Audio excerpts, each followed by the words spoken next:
4,000 kilometer lang. So,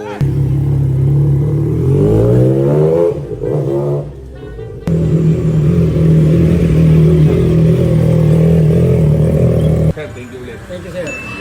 Yeah. Okay. So yun guys, another day, another unit na naman. May titingnan tayo, Triumph Trident na 660. So napakaganda na tunog nito, inline 4. So ano to guys, yung pagbibilan natin, parang feeling ko sila yung may-ari ng A1 na driving school. No? Pwede to, no? Build natin ng ano, no? Tuturuan niya mag-drive si Janine. Let's go. So dito tayo ngayon guys, Mandaluyong. So ito yung head office ng A1 Driving School. Kung familiar kayo sa A1, siyempre, ayan sa mga nauna na nagtuturo ng mga driving. Sir, may kausap to? Ito ang boss, ilang boss mismo to? Sa anak. Nabibigay niya yan sa friend niya, pero parang 1 year yung din. Pwede ko ba dito? Sige sir, kayo na sir, ikaw lang.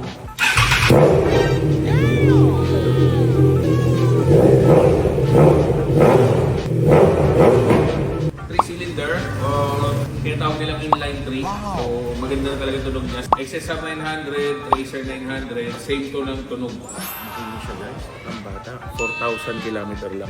So actually yung timbre nung iba, mali.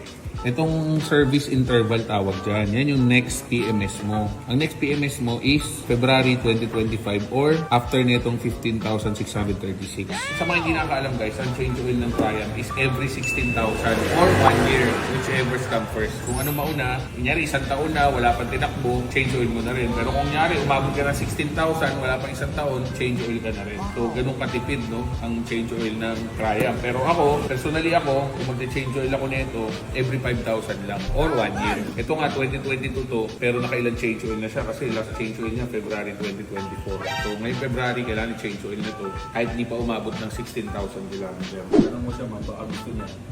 Pwede kaming pwede niya ako ilibre ng isang driving school sa anak ko. Iba-vlog ko. Kung gusto niya lang.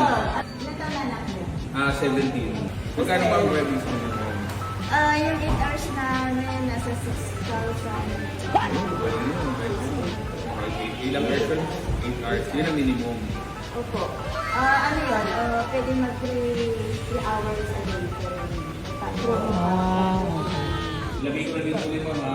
Pakontak ko na lang kayo kay Mark kayo na Opo. lang sa inyo. I-message nyo lang kami ma'am, tapos balikan mo na dito sa kanya ko. Sige, sir. Thank you, ma'am. Thank you po. Thank you, ma'am. Salamat. So yun guys, after 2 days no, nag-message siya sa atin. Dito ulit tayo sa A1 Driving School. Parang ba ulit tayo?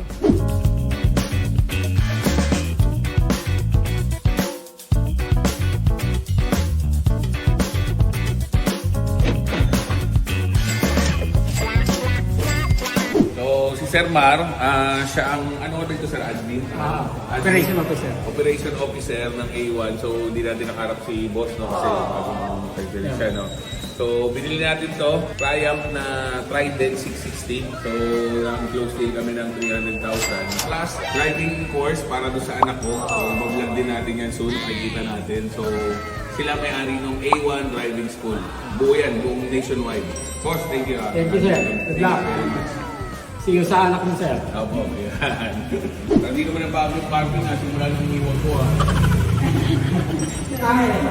Personal bike ni boss ng may-ari ng A1. Hindi siya nagbabike dahil busy. So sa atin niya binenta to.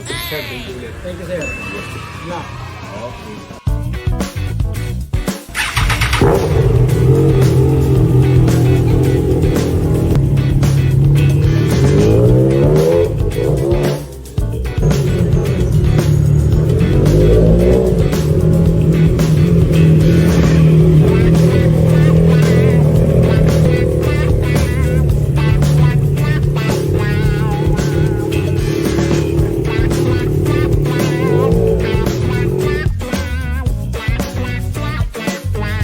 So yun guys, all goods na tayo. Nabili na natin tong Triumph Trident na 660. 2021 model, 4,000 lang ang odometer. Ibenta lang natin itong mura. Mga 380, pwede na.